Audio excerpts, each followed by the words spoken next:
Hey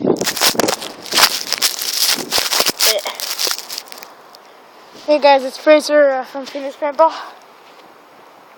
I'm going to show you some basketball tips today and shit like that. Yeah.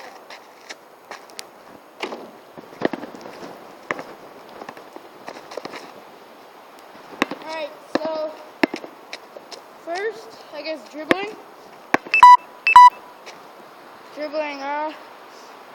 Okay. Practice this, just really fast and high. Really fast and low and keep walking. And left hand. High. High. And then just keep doing that. And try some crossovers like this. And 1, 2, 1, 2, 1, 2, 1, 2. So like that.